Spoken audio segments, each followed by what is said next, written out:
If you've spent years feeling lazy, broken, or like you just can't get it together, there's a chance that there's a good explanation for it. Millions of men like us have lived for decades with undiagnosed ADHD. We've carried that invisible weight, thinking it was a character flaw, when it was really a neurological difference.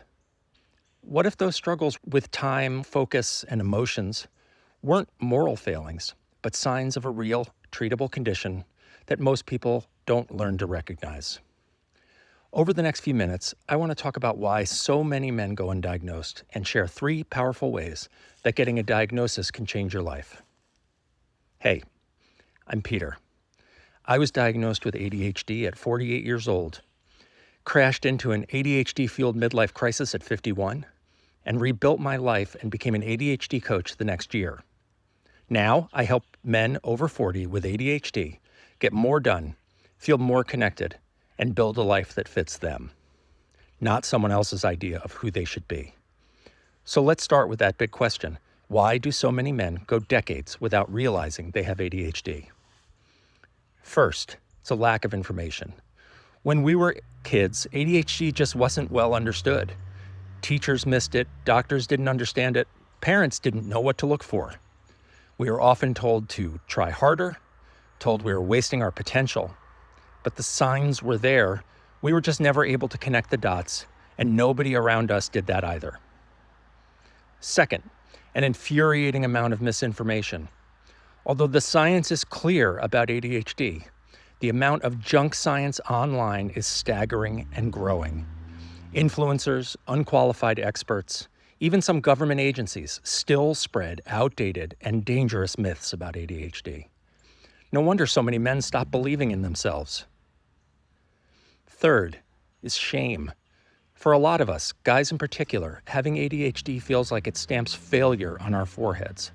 And that shame, untreated, grows and hardens over time until even asking for help feels like weakness. I carried that story in my head for years, but getting diagnosed allowed me to write a different story. I wasn't broken. Maybe it was a real and treatable condition like so many others that people have. Before I go on, I'd love for you to drop a comment in the comment box below. If you are diagnosed, what age did that happen for you? If not, what is holding you back from getting diagnosed? Now, 3 ways a diagnosis can be life-changing. Number 1, it grounds you in the truth.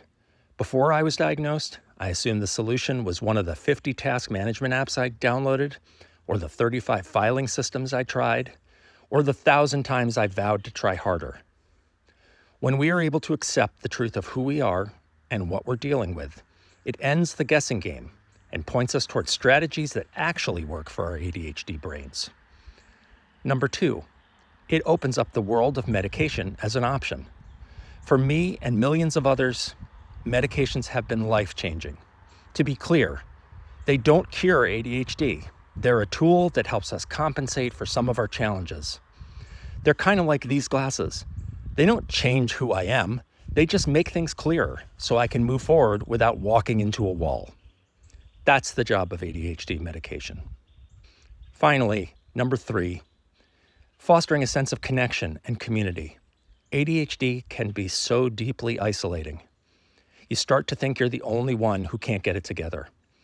I didn't know I had ADHD for a long time, but even then I never shared the struggles I was having with anyone. But when you meet others who get it, everything starts to shift. When I went to my first International ADHD conference in 2023, hundreds of people were talking openly about their ADHD and actively cheering for others who had it. I felt a true sense of belonging for one of the first times in my life. That's medicine that you can't get in a bottle. So if you remember nothing else, remember this. You are not alone. Wherever you are in your ADHD journey, there are others who've been through it and can help you find your tribe and yourself. If you've been wondering whether you might have ADHD, it's important to find a qualified medical professional who truly understands the condition and the medications related to it. And if you're not ready for that step yet, that's totally fine. There are many ways you can start moving. Coaches, peer groups, online communities, and many others. Click the link below to book a no-pressure free call with me where we can just talk about your ADHD, my ADHD, and what the solutions could look like. Thanks for watching, and remember, your brain isn't broken. It's just wired differently. Thanks so much.